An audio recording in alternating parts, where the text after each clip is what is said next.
Éra míru a hojnosti zmizela v mlhách minulosti. Nastal čas temnoty, bitev a neznámých hrůz. Ale z popela se rodí dny naděje, víry a pradávné magie. Zde začíná naše epická sága. Vítejte ve světě Fantasy Bloodrun Podcast.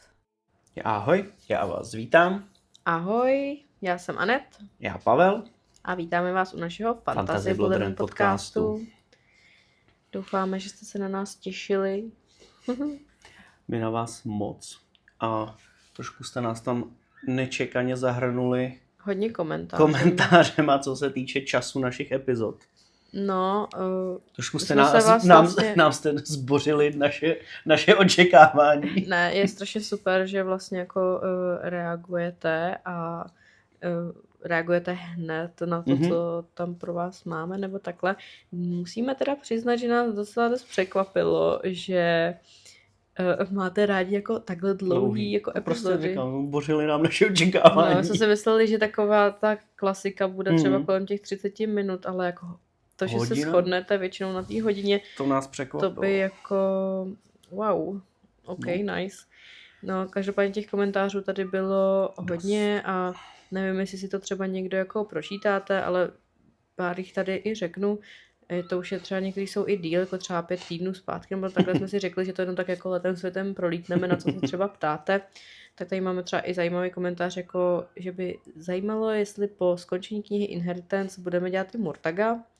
Už jsme to říkali jednou vlastně, že samozřejmě budeme pokračovat, jak to je dáno, tak budeme pokračovat, ale už jsme tady s vámi dlouho a furt jsme u Přes jedné rok knížky. a dojíždíme. Takže Bůh ví, za jak dlouho se někam takhle dostaneme, ale prostě jedem tak na pohodičku Jo, a nikam to nespěcháme. přesně jakože kdykoliv budete mít třeba i ohledně třeba toho Murtaga nějaké otázky, tak můžete psát na Instagram, tak to s vámi rádi probereme. Nebo takhle pod ty komentáře pod ty dané epizody, to tam klidně napište, není problém to vám odepsat na tom, jenom zase řekneme pro nové posluchače to, že jedeme postupně podle knížky. Snažíme se nepředbíhat děj a neříkat to, co je v dalších knížkách.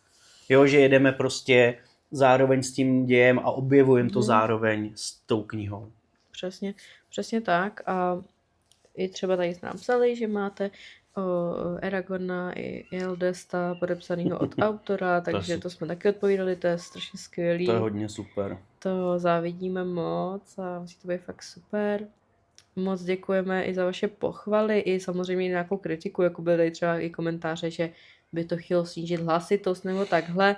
Bohužel prostě tyhle ty mikrofony neumějí jakoby vyfiltrovat to, když jako se v momentě třeba vykřiknete nebo zasmějete, tak to neumí vyfiltrovat a v tom programu už to jako trošku to jde upravit, ale ne moc, jako určitě ten úsek tam pak uslyšíte, kdyby se to hodně upravilo, což moc zase nechceme, ale chápeme, že zase nechceme vám úplně odpálit uši, ale bohužel zatím je to prostě takhle, tak snažíme se, když se smějem, tak jako od toho mikrofonu jít dál, aby člověk prostě vám neodpálil ty uši, ale... Je to prostě klopový mikrofon napojený na telefon, jo, není to jako mají v těch studiích třeba, já nevím, u Stejka, u těch, co vídáte, že ten mikrofon je napojený na nějakou zvlášť, kde ten zvuk se dá upravit ještě tímhletím ohledem.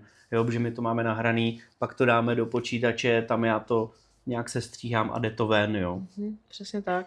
Pak jsme tady měli i komentáře ohledně těch epizod, jak jsme se bavili vlastně, takže máte teda radši další epizody, tady na mě někdo psal, že i klidně 2 hodiny, což jako si zase říkám, ale jako nemusíme si tady úplně odvyprávět celou knížku hnedka. Nejhorší, my toho vyprávíme víc, jo, vlastně co vy slyšíte je nějaká poměrná část. Právě, jo, takže úplně zase jako trošku jo. Zase... my si s tím nemůžeme trávit 4 hodiny mluvením jenom, my jsme asi ani nezvládli. Ale tady někdo psal, že je po dceřiný oslavě, takže lehnul, nebo lehla, a že by se hodil nějaký falešný healer, tak to je nám líto, že si takhle onemocněla a budeme držet palce, ať se co nejdřív uzdravíš, jako už je to 13 dní zpátky, tak doufám, že už jsi zdravá a chápu, teďka to hrozně lítá, no, jakože furt každý je někdo nemocnej, že jo, a pořád ještě máme takový to zvláštní počasí, kdy přes den je prostě hezky a v noci je zase na nule, tak držím všem palce, kdo je nemocnej, tak ať jako hlavně vitamínky a teple se oblíkejte, i když to vypadá, že je venku teplo, tak pořád je to takový zrádný. No a máme tady prostě spoustu jako... Mně se líbilo tadyhle. Spoustu. A ještě tady jenom řeknu, že mnohem přímější... tady jsem ztratila. Jo, že i u toho něco děláte rádi, když je to delší ta epizoda, tak já to taky teda dělám, že třeba vařím u toho a poslouchám, takže chápu. A komentáře, že to je super podcast a tak to jsme moc rádi, moc děkujeme, ještě 1000krát děkujeme za vaše komentáře a za to, že se vám to líbí a samozřejmě jsme otevřený přesně i té kritice, co určitě můžeme zlepšit a blablabla, jo, zase tady japujeme strašně dlouho předtím, ale zase si myslím, že je takový fajn se s vámi o to podělit, že to i jako koukáme se na ty komentáře, snažíme se odpovídat, lajkovat je, aspoň nepřehlížíme to. Jo, my to, i když ani třeba neodpovíme, tak si nic to nedělejte. Ten like, nebo tak, to jo, nějaký tam není to, že bychom ho neviděli, dát. ten komentář, všechno vidíme. Všechno. No. Pak se mi tady líbilo, že když slyší slovo Safira, tak mu jde na mysl Opel Zafira. Opel? Jo, Opel Zafira. To se jmenuje Opel, ale Zafira se jmenuje. Jo, tak. OK. Jo, ty komentáře jsou strašně super. Jo. Pak jsme tam měli ještě nějaký ty ankety, ne? Pak jsou tam ankety, já se vždycky snažím pod každou epizodu tu anketu dát, takže klidně sejďte dolů a mačkejte na ankety. Mně se líbila, anketa byla, co byste chtěli být ve světě Eragona. Že Chris ten řekl, že by chtěl být trpaslík. A já jsem tam dal elfa, trpaslíka, člověka. A já jsem tam dal jako, já nevím, jak to nazvat, humanoidní postavy, nebo já nevím, jak to nazvat. Že některý z vás psali přímo pod tenhle ten díl, že by chtěli být drak. No jasně, no, tak... Kočkodlak dokonce. Tam nebyly jako mě to nenapadlo, bytosti, pardon. Ale řekl jsi to správně, že jsi tam napsal jenom ty takovou tu základní rasu, jakoby, ale přitom jako... No, já nevím, jak to pojmenovat základní. Prostě. Ne, to je v pořádku. Samozřejmě jako... 90%, 75% elf, jeden trpaslík a jeden i člověk. No. To mě překvapilo, mile. To jsem nečekal. To jako si myslím, že je důležitý, že i takový někdo myslí, že... Tak tam byla další, jsem se ptal, jestli by i vy jste bránili Murtaga, nebo byste se podvolili, tak 88% by zachránil Murtaga a 13% ne, že by to nezvládli. No a teď tam je samozřejmě, jestli se těšíte na nový seriál, tak za tím se všichni těšíte. Tak myslím si, že všichni jsme jako plný očekávání, zajímavý, jak to dopadne. Že nikdo nedal, já jsem tam dal tu možnost, že těšíme se, ale bojíme se, jak to dopadne. Zatím všichni se jenom těšej, tak hezky. To jsem rád. Takže furt je aktivní, furt můžete na ní klikat. Je to u 55. dílu. A Žihad part 2. Jo, teďka... Budeme dokončovat tuhle epizodu. Budeme dokončovat, proto tady rozebíráme teďka i ty komentáře, protože nám tam chybí vlastně kousíček do dokončení téhleté epizody a zkusíme teda pro vás občas dělat, že nebudeme takhle to rozdělovat, ono to je náročný, že to je jako hrozně dlouhý, ale nebudeme to takhle rozdělovat a zkusíme vám třeba udělat někdy jakoby ty delší díly, ať vyslyšíme vaše přání. Přesně, ať vyhovíme úplně všem. Jo, tak... No, vyhovět všem nejde, ale my se pokusíme je prodloužit. No, já to myslela jako všem typu toho, že budeme mít třeba někdy kratší, někdy delší díl. Víš, že to bude jakoby rozmanitější v tom, že každému dáme podle něco. No, tak budeme se snažit už je nerozdělovat. No, to jako jo, ale když ne to bude více, extrémně, jako je tady, ta je fakt jako extrémně dlouhá. Jo? Tak ji uděláme třeba na 2x. No. Přesně, no. Že v tu chvíli to bude ta hodina, to bude. No, tak se vám budeme snažit vyhovět. Budeme se dělat co nejdelší. Tak to snad to. A chci se teda ještě zeptat, jako jsem zvědavá, kdo to doposlechne přes to japování až sem, ale kdo to teda doposlechne až sem, tak schválně. V minulý epizodě jsem mluvila o tom plesu, jak bude. Tak se chci zeptat, jde někdo z vás na ten ples? Jestli jo, tak nám dejte někam komentář, ideálně buď teda po to Spotify normálně nebo na Instagramu, třeba můžete napsat. Tak jsem zvědavá, když si tam někdo jde, se tam s někým potkám. Jo, musíme se tam samozřejmě seznamovat, to ne. Budou dělat, že nás Ale neznají. ne, to je v pořádku, Nebo tohle. naprosto, jako já jsem tomu tom introvert, takže mě to jako vůbec nevadí, ale spíš mě to zajímá, kdo o tom všechno ví, nebo jestli třeba na popud toho, že jsem říkala, ať se na to podíváte, tak jestli jste se na to podívali a rozhodli jste se, že pojedete. Já si myslím, že ještě nějaký lístky jsou, jenom horší to asi bude s ubytováním v okolí, ale no to je jedno, nebudu o tom dál japovat, jenom mě to zajímá, tak tam zkuste prosím napsat, jestli jste se buď na to teda podívali, ale nejedete, anebo jedete. Jo? Dík moc. Ale asi se teda vrátíme k naší, chtěla jsem říct svatý trojici, ale Teď už ne. teď už je to jenom Eragon a Safira. A to je jedno, vraťme se prostě k Ažihadovi do jeho kanceláře, kde jsme skončili, že jo, myslím. Jo, tam jsme skončili. A Enjoy. Jdeme na to. jdem na to.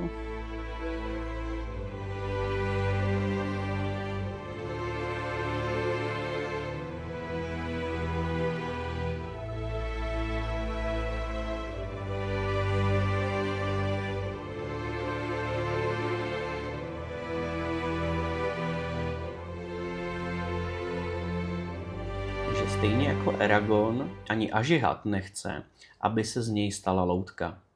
Eragon si musí zachovat svobodu, v té bude ta jeho síla, protože by nebyl závislý na žádném vůdci ani králi. Já jsem chtěla ještě říct, že když uslyšíte takový ťupkání třeba maličkatý, tak to je můj pes, jo, takže se nelekejte, co nám tady cvaká za duchy, ale on jak má ty drápečky, no tak teď, no protáhni se pořádně, Bobíku, no. Hlavně jde o to, aby s ním ty nejdůležitější a nejvyšší počítali při jejich rozhodování. A další věcí je, že zdejší lid bude mít od něj určitá očekávání. Budou za Eragonem chodit pro rady a každou chvíli s malicherností a budou chtít od něj pomoc. Ažihad v tuto chvíli hodně zvážnil. Nastanou totiž případy, kdy Eragon bude mít jejich život v rukou. Může se stát, že jediným slovem je pošle za štěstím nebo za utrpením. Třeba, že mladé ženy budou chtít vědět, za koho se provdat nebo koho chtít za manžela. Starci budou chtít vědět, jakému dítěti odkázat majetek a Eragon ke všem bude muset být laskavý a moudrý. Protože jde o to, že oni mu budou na 100% důvěřovat. No jasně. Nesmí být uštěpačnej a nesmí mluvit bez rozumu. Jeho slova totiž budou mít obrovské důsledky na ty jejich životy. Ažihad mu ještě dodá, že se potýkal s tím samým problémem od té doby, co ho zvolili za vůdce Vardenů. A to samé se bude očekávat i od něj. A ještě by měl Eragon samozřejmě vidět to, že Ažihad nestrpí pod sebou bezpráví. No jasně, správný vůdce. A taky Eragon si samozřejmě nemá dělat starosti s tím, že je mladý a neskušený, protože tyhle ty věci pominou. No, tak to se naučí hlavně za chodu, že jo, to už je tak, to jako víš, se jo. učíme i my. To si celý život se učíš, jako pořád, jak co chodí. Eragon z toho má nepříjemný pocit, což by měl asi každý v tu chvíli, v kor v jeho věku. A taky se mu moc nelíbí, že za ním budou chodit cizí lidi vlastně. Já se mu vůbec nedivím, chudák. Taky ne. A ještě dodá, že mu vlastně Ažihad neodpověděl na tu otázku, co má vlastně dělat. Tady, teď, v tom Trondheimu. Prozatím nic, dostane se mu odpovědi. Protože ujel 400 mil za 8 dní a chce Ažihad, aby nabral síly a pak ho vyzkouší, co všechno ho Brom naučil, jeho dovednosti, no prostě jak je dobrý. Chce jeho level. Jeho rank up. A až tohle všechno se dozvědí, tak mu Ažihad vyjasní, jaké má možnosti a on si podle toho vybere. Eragon se samozřejmě ještě zeptá na Murtaga a co s ním bude, protože mu to není jedno. Tady Ažihad zvážní a trošku má stín ve tváři a vytáhne spod stolu Zarrok. Zůstane tady, dokud nepustí dvojčata do své mysli. Což jsme jako jinýho asi čekali, jinak to nedopadne. Zásadovej. Je hlavně prostě je pro ně hrozba ten Murtag. Že? No jasný, no. No uvidíme. No, nemůžete ho věznit, poznamenal Eragon, protože nespáchal žádný zločin, ale bohužel Ažihad ho nemůže pustit na svobodu, dokud si nebudou jistí, že by jim tam třeba něco neprovedl, jo? No, Nebo jasný, nějak no. nepodvedl a tak. Dvojitý agent. Nikdy nevíš. Aragona zajímalo, jak to, že poznal jakoby Murtaga po jeho hlase. No a jak už Ažihad říkal, stačilo jednou slyšet Murtaga otce a hned věděl, o koho se jedná. Doporučil Aragonovi, aby za rok nenosil ve Fartenduru, protože je tu spousta obyvatel, co stále myslí na Morzana s nenávistí a hlavně trpaslíci. No, Ažihad mu předal teda opět za rok zpět a Eragon slíbil, že bude myslet na to, co mu řekl a nebude ho zbytečně ukazovat. Ještě tu byla jedna věc. Bromův prsten, který poslal Ažihadovi jako důkaz věrnosti kurýrem z Teirmu. Jo, tak byl vlastně v Teirmu, tak Brom posílal nějakou zprávu a takže aby Ažihad věděl, že to je real, tak tam poslal ten svůj prsten. Když Eragon přišel do místnosti. Přesně. No, chtěl ho Bromovi vrátit, až přijede zpátky do Trondheimu, ale to byl bohužel... vlastně ten prsten, co dostal od královny, tam říká, že jo? Já nevím, jestli to tam říkal ještě. Já myslím, že jo. Nebude to teprve? On mu řekne, že měl velké štěstí, že řekl, že když ho ztratí, tak ho osobně zabije totiž. Jo. Ale když je teď vlastně situace taková, jaká je, tak si myslí, že by chtěl, aby ho měl Eragon, ten prsten. Otevřel zásuvku a vytáhl prsten ven. Eragon ho s úctou přijal a byl až dojatý. Prsten měl na vrchu rytí v podobě symbolu, jako má Arya tetování na rameni. Jo, o těch symbolech se když tak pobavíme někdy jindy. Myslím, že on se jí tam pak jednou ptá, ten Eragon. No, tak na až to. se jí bude třeba ptát, až budeme mít víc těch jako informací, tak můžeme třeba dát dohromady nějaký symboly a takhle, ať víme, co a jak. Ažihad se otočil směrem na Safiru a samozřejmě jí řekl, že ani na ní nezapomněl. A vše, co tady vlastně teďka řekl, tak patřilo i jí samozřejmě. Je dobře, že to slyší i ona, protože v těch nebezpečných dobách jí vlastně připadl úkol hlídat Eragona a nestrácet nikdy vedle něho odvahu. Jo, protože si i říkal, on tam vlastně i říkal, že bez ní by on nic jako nedokázal, ano, jo, tak to je jasný. Že ale je hezký, že on si uvědomuje, že je inteligentní Safira. Víš, že to není, že jako ona na něj nemluví, prostě, jo, no. že přesně, že ji nemá jako zvíře nebo něco jako druhořadýho. Vidět, že je chytrý. Přesně tak. Safira sklonila hlavu do výšky jeho očí a koukala na něho černýma očima. Ani jeden neuhnul, ale poté Ažihad sklopil zrak a řekl potichu: je skutečná podsta osobně tě poznat. Půjde to s ním, řekla úctivě Safira. Pak obrátila hlavu k Eragonovi a řekla mu, ať mu něco vyřídí.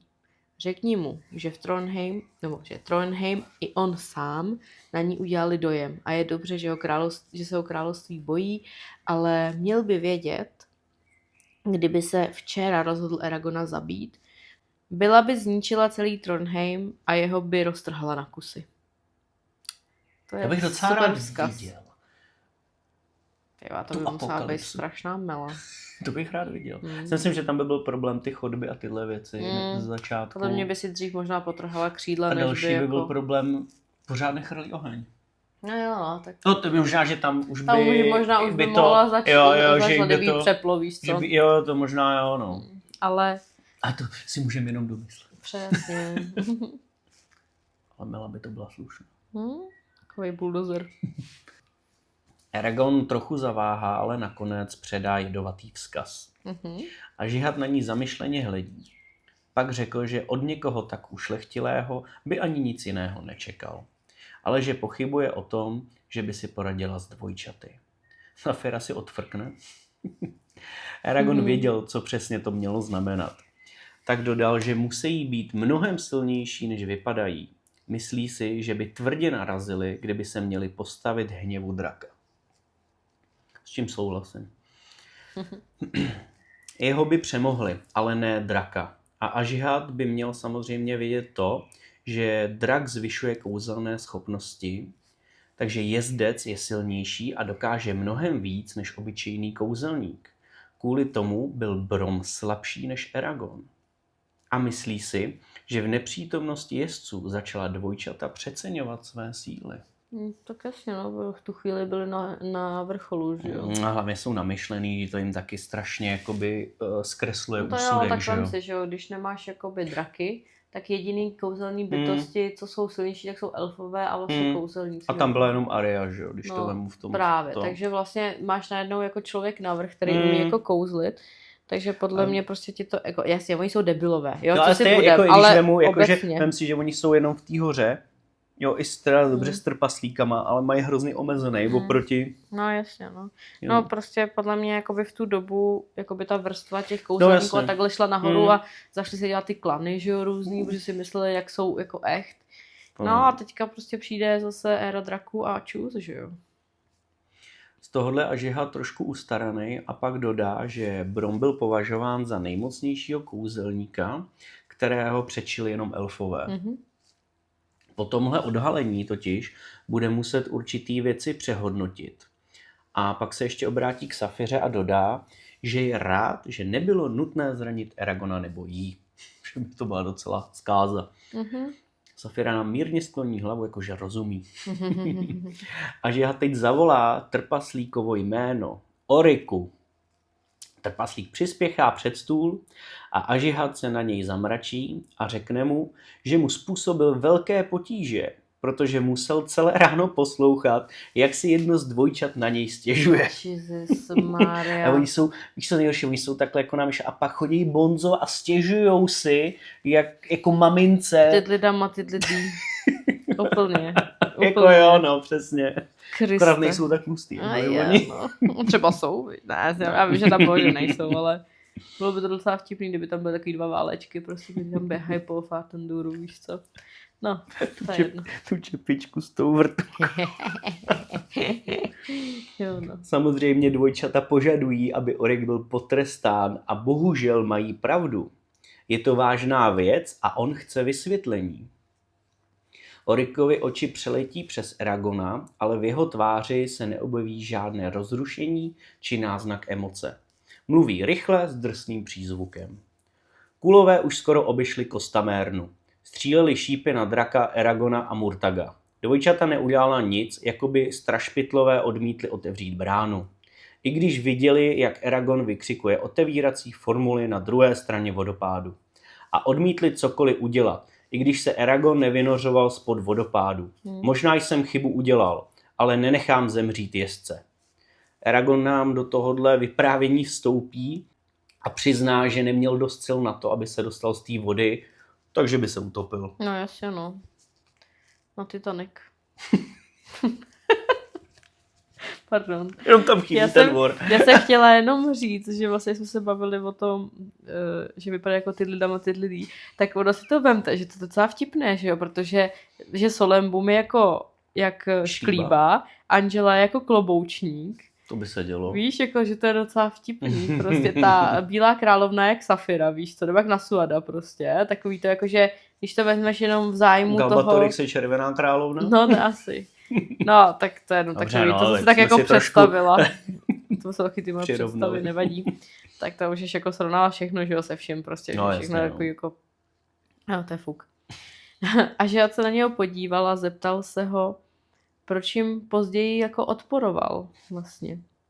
Orik hrdě zvedl bradu a podotknul, že to nebylo od nich správné takhle někomu vlézt do hlavy násilím, ale kdyby věděl, kdo je, tak je jakoby nezastaví. Jo? Jakože kdyby věděl, že to je vlastně Murtag, syn Morzana, tak je zastavovat asi nebude, protože by asi sám chtěl vědět jakoby ty odpovědi.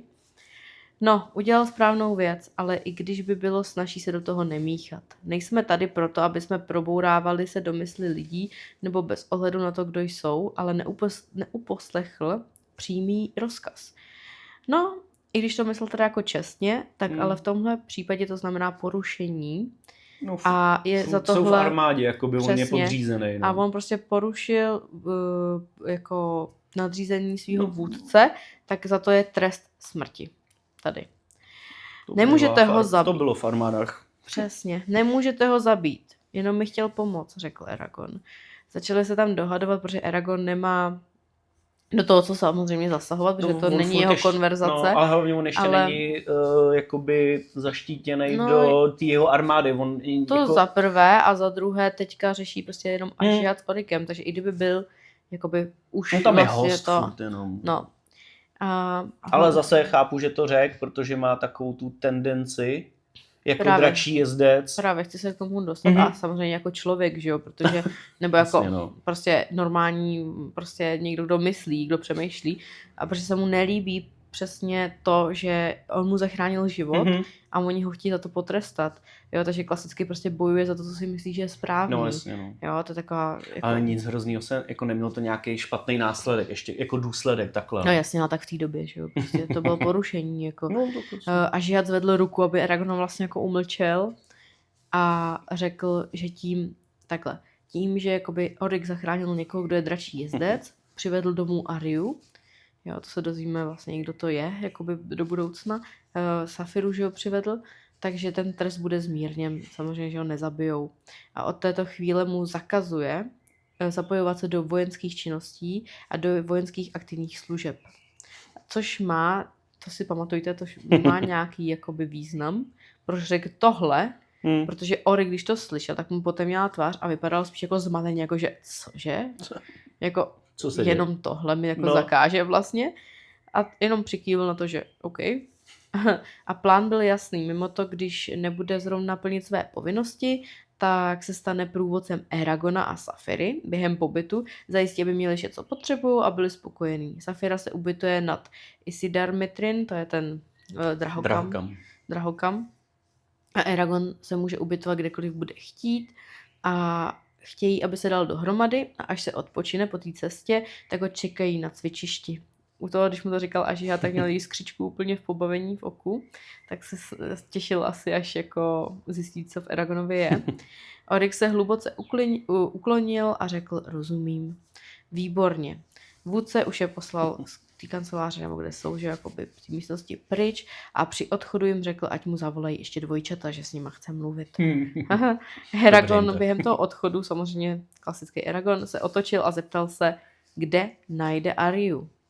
Protože by ji chtěl samozřejmě navštívit. No, ale bylo mu řečeno, že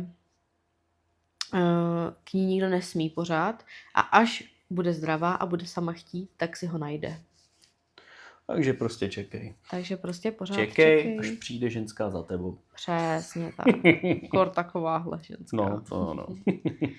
No a tím nám to tady končí. Po třetí části skončili kapitolu Ažihad. Přesně tak. Příště nás čeká kapitola Žehnej dítěti Argetlame. To je jedna... Tam možná se dočkáte těch 50 minut. Tam jo, no. Tam si napůl jako dobrý, napůl tu kapitolu moc nemusím. Jo, tak ale každý má názor, jakoby no. To je jenom, že asi jako je to nepříjemný zrovna, ale... A tak, protože víš, co no, už jasně, jako no. nastane co kvůli nastane, tomu. No. Jako když to čet poprvé, tak ale to tak nepřišlo. moc se těším na to, že nás Oryx bude provázet celým Fartendurem a to já se mi nedávám líbí. tady. Já to mám rád, mně se líbí, Oryx je výborný. Ale jo, Oryx je výborný, ale mě to přijde strašně zdlouhavý. To město je nádherný. Jako... To jo, no hele, uslyšíme se zase za 14 dní.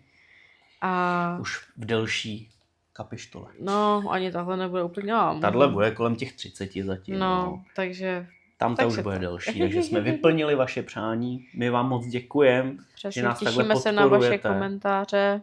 Tím nás podporujete nejvíc nějak komentářem a že to sdílíte dál. Je to super. Tak moc jo, děkujem. naši milí jezdci. Mějte krásných dalších 14 dní a budeme se na vás těšit. Mějte se krásně. Mějte se, čauky. Ahoj.